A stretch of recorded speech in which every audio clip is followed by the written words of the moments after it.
am a diagnosed autistic mom raising an autistic child. I have ADHD. My son has ADHD. I have high sensory needs.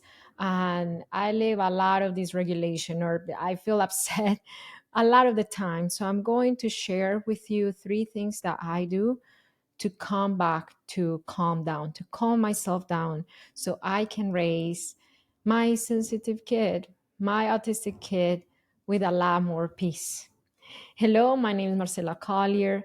I am a certified parenting coach and founder of HIC Parenting Education Agency.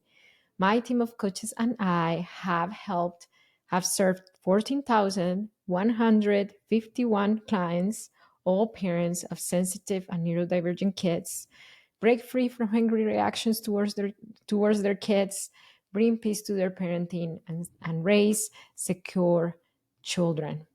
If, if you want to get there, I encourage you to subscribe to our YouTube channel and hit the notification bell too. That will help us. It will help you get notified when we upload content. So, what are these three things? Let me know if you relate to this. Having ADHD, my brain goes a million miles per hour. Sometimes I feel like I have a big knot mess in my head, and the sensory overwhelm as well of my children maybe yelling or playing loudly could get a lot on me. If that is you, you're not alone. I still deal with those things, but I'm going to share with you here three things that have helped me come back to calm down a lot faster so I'm able to help my kids. Because let me know in the comments if you are like me, but usually when I'm the most overwhelmed is the times that my child, my autistic one, is the most overwhelmed as well. They usually when they are in their chaos is when I'm entering my chaos as well. So these three things help me during those moments. Number one, understanding myself helped me plan to meet my needs. I remember the time before I got diagnosed with autism and ADHD. I was just I used to live through the motions. I used to react out of overwhelm and frustration because I was not aware of my needs or what triggered them. I was not paying attention to anything in the environment. I just felt overwhelmed with the kids, but I reacted. Do you relate to that? If yes, give me a thumbs up because I want to tell you that you are not alone. You are not alone, and this is very common for us late diagnosed autistic ADHD, neurodivergent parents. We grew up masking. And masking, in my own eyes, is basically denying our needs and molding our behavior to neurotypical standards. And this creates a lot of overwhelm and frustration and possible feelings of anxiety. What happens when I didn't have kids? I was able to manage it. I was able to kind of like, ride my way around my triggers. But now that I have kids and they are in their chaos and I cannot take the break, that's when things start getting a lot trickier.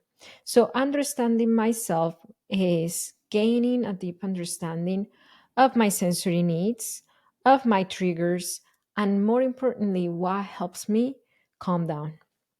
So I have big sensitivity, and this could look different for you. Let me know what's your biggest sensitivity in the comments.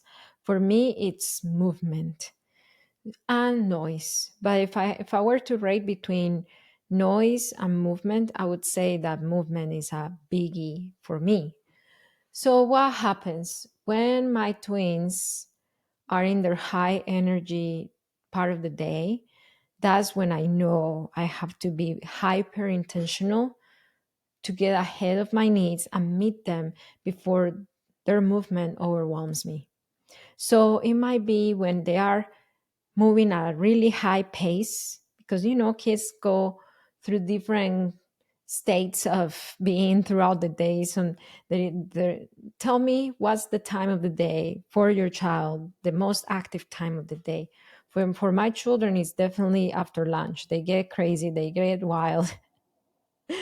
And it's usually the time that my energy starts to drop a little bit.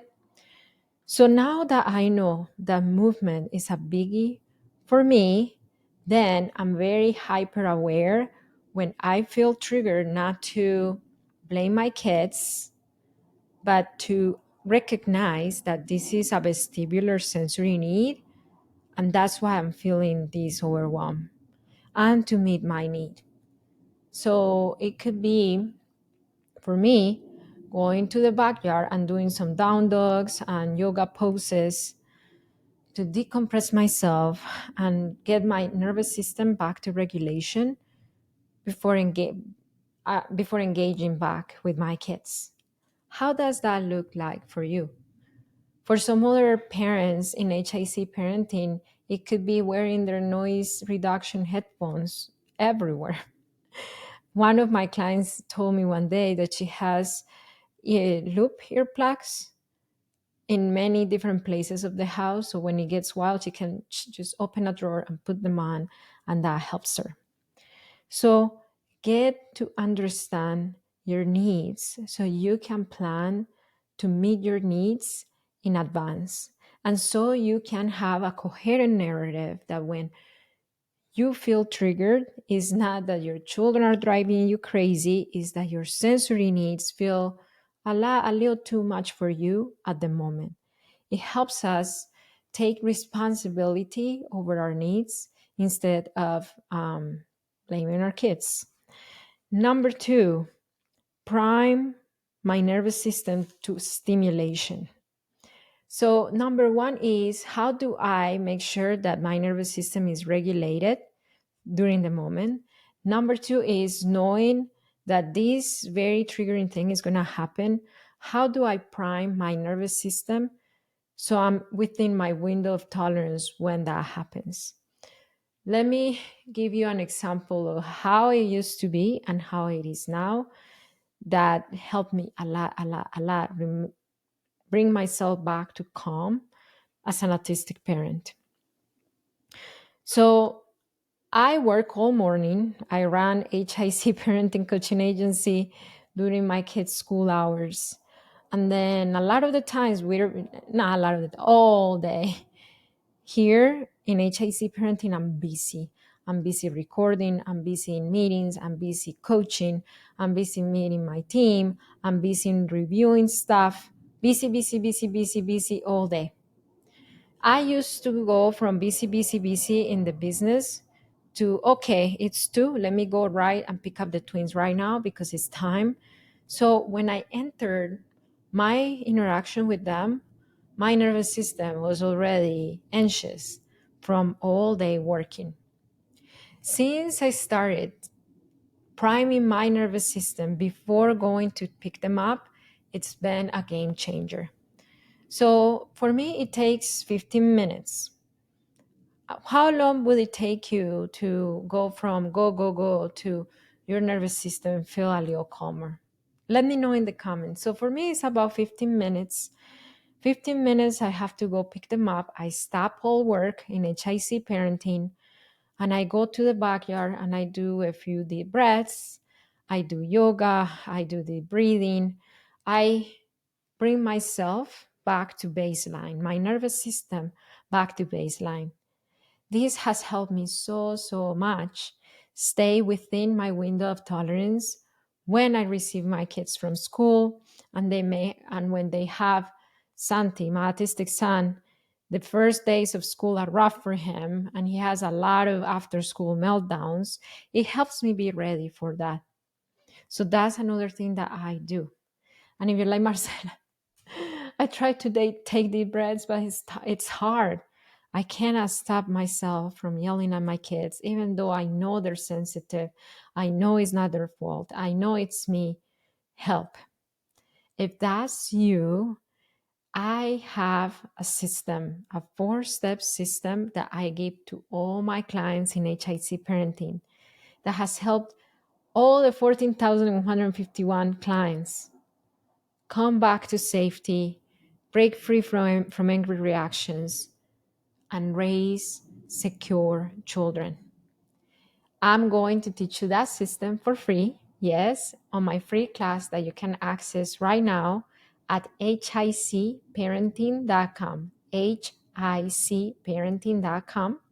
I'm going to leave a card here, up here, or if you open the description of this YouTube video, the link is there for you to access this free class and start breaking free from angry reactivity and raise your children with a lot more peace. Number 3, shifting from control to connection. That has helped me so much remain calm as an autistic parent. So let's go back to the triggers. For me in particular is movement. My vestibular nervous system is hypersensitive to movement. So when my kids are running around circles around me and just moving too much for my liking, I start getting nervous. So I used to say things that were geared towards control, such as stop running around, chill out, calm down, hey boys, that's too much, keep it down. That's trying to control the uncontrollable, because the only body that I can really fully control is my own body. I cannot control my children's body. I cannot control what they're going to do with their body.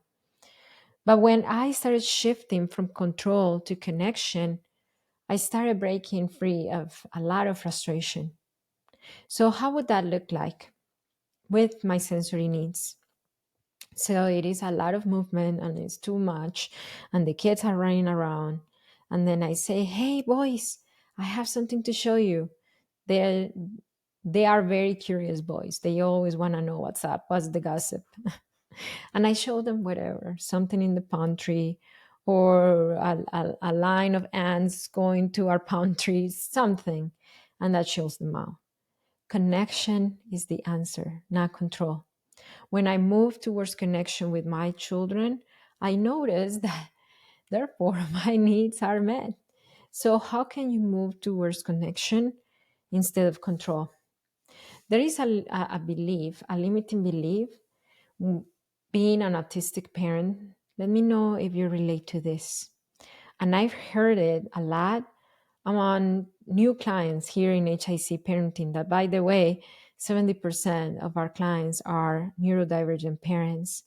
And I heard a lot this: I'm not cut out to be my child's parent because I have all the same needs they have, I have them. I want to challenge that thinking because I used to think kind of the same way. And the reason is that you are exactly cut out to be your child's parent, because nobody will understand your child's needs as you do because you have them. So as you explore what works for you, you will help and teach your children what works for them. There is not a better match than you and your child. You are meant to be your child's parent. That is a limiting belief that we work with parents to break through in coaching. And if you need help, then we are here available to help you. The first step is the free class at hicparenting.com. Do you have that limiting belief? Let me know in the comments. If this video gave you an aha moment, it have helped you, would you share it with one person? Maybe your mom, maybe your friend, maybe your coworker, your sister, your spouse. Tell them, hey, this video really helped me find ways to remain a lot calmer as a neurodivergent parent. I want you to remember that it only takes understanding of yourself and of your children's needs to transform your parenting. That's Parenting with Understanding. See you next time.